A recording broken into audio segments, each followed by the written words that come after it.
الحمد لله نحمده ونستعينه ونستغفره ونعوذ بالله من شرور أنفسنا ومن سيئات أعمالنا من يهده الله فلا مضل له ومن يضلله فلا هادي له ونشهد أن لا إله إلا الله وحده لا شريك له وأشهد أن محمدًا عبده ورسوله أرسله بالحق بشيرا ونذيرا وداعيا إلى الله بإذنه وسراجا منيرا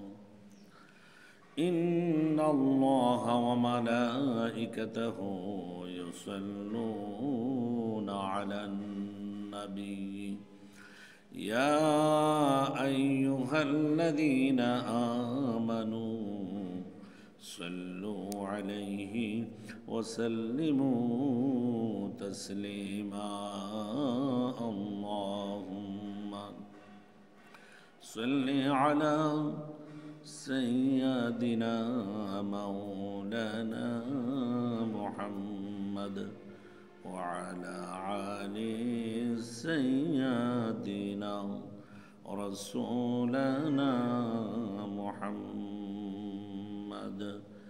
আরবের বুকে মরুভূমির প্রান্তরে যেথায় মা আমিনার ঘর খোদারি করুণায় কাউসার হয়ে ঝরছে বারংবার আল্লাহুম্মা সাল্লি আলা সাইয়্যিদিনা মাওলানা মুহাম্মদ وعلى آل سيدنا حبيبنا محمد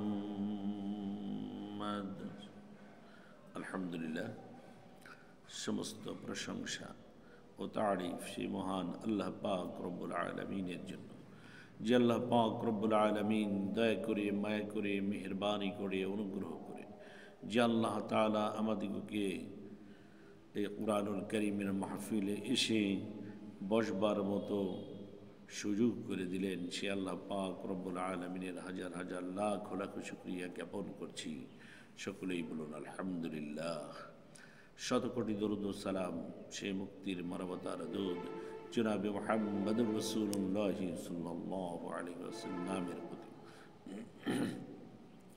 আল্লাহ পাক রব্বুল আলামিন কুরআনুল কারীমের মধ্যে ইরশাদ করেছেন বিসমিল্লাহির রহমানির রহিম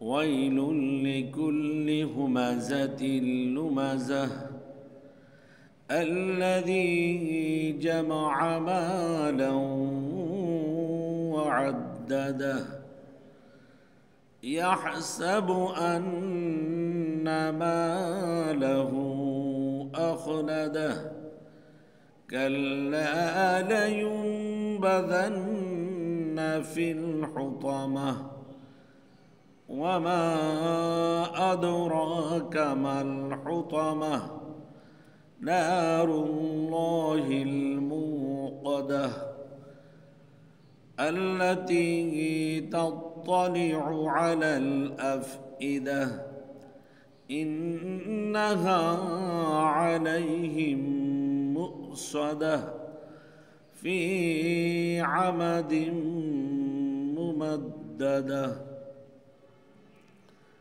আল্লাহ পাক রব্বুল আলামিন ঘোষণা করেছেন ওয়াইলুন ধ্বংস ওই ব্যক্তি যে ব্যক্তি মানুষের সামনে এবং পিছনে ধিক্কার দেয় ওই ব্যক্তি ধ্বংস হোক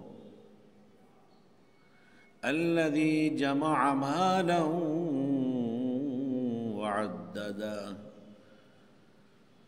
যিনি মাল জমায়েত করে এবং বারবার গণনা করে ইয়াহসাবু আন্না মালাহু আখলাদা, আর চিন্তা ভাবনা করে যে মাল চিরকাল আমার কাছে থাকবে।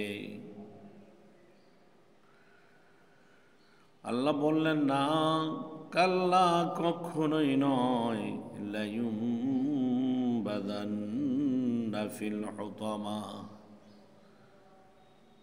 তোমাকে জাহান্নামে নিক্ষেপ করা হবে। সুম্মা ওমা আদরাকা মাল হুতামা, আল্লাহ বললেন হুতামা কি, তুমি কি জানো? আল্লাহ পাক রব্বুল আলামিন এখানে ঘোষণা করলেন যেই সমস্ত মানুষগুলা মানুষের সামনে এবং পিছনে ধিক্কার দেয়, ওই মানুষগুলা ধ্বংস হোক। আর যে মানুষগুলা অবৈধ পন্থায় সঞ্চয় করে আর বারবার গণনা করে আর চিন্তা ভাবনা করে, এই মালগুলো আমার কাছ থেকে পৃথক হবে না, চিরকাল আমার কাছেই থেকে যাবে। রব্বুল আলামিন বললেন কখনোই নয়, এ মাল তোমার কাছে চিরকাল থাকবে না, তোমাকে মাল ছেড়ে একদিন পৃথিবীর বুক থেকে বিদায় নিয়ে যেতে হবে। আল্লাহ এই জন্যই বললেন, বান্দা তুমি মাল সঞ্চয় করছো, বারবার গণনা করছো আর চিন্তা ভাবনা করছো যে মাল আমার কাছ থেকে পৃথক হবে না, কাল্লা, কখনোই নয়, লায়ুমবাদান্না ফিল হুতামা, তোমাকে হুতামার মধ্যে প্রবেশ করানো হবে, হুতামার মধ্যে ফেলে দেওয়া হবে। ওমা আদরাকা মাল হুতামা, আল্লাহ পাক রব্বুল আলামিন তার বিশ্ব নবী জনাবে মুহাম্মদ রাসূলুল্লাহ সাল্লাল্লাহু আলাইহি ওয়াসাল্লামকে জিজ্ঞাসা করলেন, আপনি কি জানেন হুতামাটা কি? আল্লাহ পাক রব্বুল আলামিন আবার নিজে তার উত্তর দিয়ে বলছেন, নারুল্লাহিল মুকাদা, এটা প্রজ্বলিত আগুন, দাও দাও করা আগুন। এই দাও দাও করা আগুনের মধ্যে ওই সমস্ত মানুষদেরকে ফেলে দেওয়া হবে যারা মানুষকে ধিক্কার দিয়ে বেড়ায়, মানুষের সমালোচনা করে বেড়ায়, মানুষকে ঘৃণার চোখে দেখে, মানুষকে ছোট করে দেখে আর অবৈধ পন্থায় সঞ্চয় করেন, বড় বড় অট্টলিকা গড়ে আর চিন্তা করে যে চিরকাল এগুলো আমার কাছেই থাকবে। বন্ধুরা আমার, সোনারা আমার, এই মাল কোনো কাজে আসবে না যদি মাল আমি অবৈধ পন্থায় সঞ্চয় করার পর আবার সেই মালগুলো অবৈধ পন্থায় আমি খরচ করি, বেপথে খরচ করি। এই মালগুলা আমাদের জানের কাল হয়ে দাঁড়াবে হাসরের ময়দানে, মুসিবতের দিনে। যদি হালাল উপার্জনের মধ্যে না থাকে, অবৈধ পন্থায় সঞ্চয় করার কারণে আল্লাহ তাআলা আমাদেরকে কি করবেন? আল্লাহ ঘোষণা করলেন, আল্লাতী তাত্তালিউ আলাল আফইদা ইন্নাহা আলাইহিম মুসাদা ফি আমাদিম মুমাদ্দাদা।